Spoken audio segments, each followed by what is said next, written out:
Oh, Tim David. David has batted more like Goliath tonight here at Warner Park.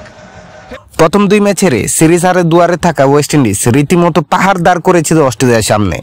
শাই ওপে সেঞ্চুরিতে ভর করে 214 রানের পুঁজি পায় ক্যারিবীয়রা।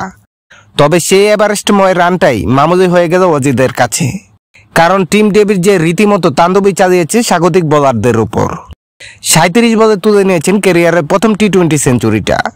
তাতে গড়া হয়ে গেছে ইতিহাসও।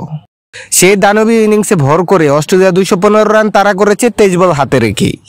আর তাতে 2 ম্যাচ হাতে রেখে সিরিজটাও নিশ্চিত করে ফেলেছে 2021 সালের টি-20 বিশ্ব চ্যাম্পিয়নরা। শুক্রবার রাতে সেন্ট কিটসে সিরিজের তৃতীয় টি-20 ম্যাচটি অনুষ্ঠিত হয়। 214 রান তাড়া করতে নেমে 87 রানে 4 উইকেট খুয়ে বসেছিল ম্যাচের নবম ওভারে। ডেভিড শো শুরু হয় তখনই। অভিষেক সিরিজ খেলতে নামা মিচেল ওয়েনকে নিয়ে পঞ্চম উইকেটে 128 রান যোগ করেন, তাও মোটে 46 বলে। ওয়েন যা করেছেন তাও অসামান্য কিছু নয়, বরং ডেভিডকে একপাশে রাখলে তার ইনিংসটাকে বেশ ভালোই বলতে হবে। 16 বলে 3 ছক্কা আর 2 চারে তিনি করেছেন 36 রান। কিন্তু ওপাশে যখন কেউ 11 ছক্কা 3টি 4 হাঁকাবেন, তখন তার সামনে এই ইনিংসটি মামুলি ছাড়া আর কিছুই নয়। ডেভিড যখন উইকেটে এলেন তখন পাওয়ার প্লে শেষ হয়নি, সবে মিচেল মার্শ বিদায় নিয়েছেন।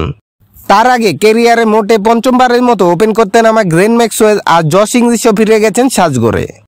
স্কোর বোর্ডে 61 রান ছিল বটে, কিন্তু 254 লক্ষ্য তাড়া করতে নেমে পাওয়ার প্লেতে 3 উইকেট খুঁয়ে বসাটা মোটেও শোভে কিছু নয়। কিন্তু মাঠে আসার পর ফিরে যেতে দেখলেন ক্যামেরন গ্রিনকেও। লক্ষ্য থেকে তখন 128 রানের দূরত্বে অজিরা। বল হাতে ছিল মাত্র 67টি। এরপর যে তাণ্ডবটা চালালেন তাতে 67 বলকে অনেক বেশি মনে হতে থাকলো। ওয়ার্নার পার্কের চারদিকে একের পর এক বল পাঠাতে থাকলেন। সবচেয়ে বেশি চড়াও হয়েছে গুতাকেশ মতির উপর। 5টি ছক্কা আর 1টি 4 হজম করেছেন তিনি একাই। বাকিরাও কম হজম করেননি।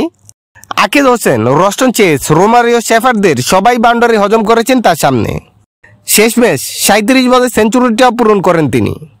ভেঙে দেন অস্ট্রেলিয়ার হয়ে দ্রুততম টি-20 সেঞ্চুরির রেকর্ডটা। এই কীর্তিটা এতদিন ছিল জশ ইংলিশের দখলে। এডিনবরা স্কটল্যান্ডের বিপক্ষে সেঞ্চুরি করেছিলেন 43 বলে।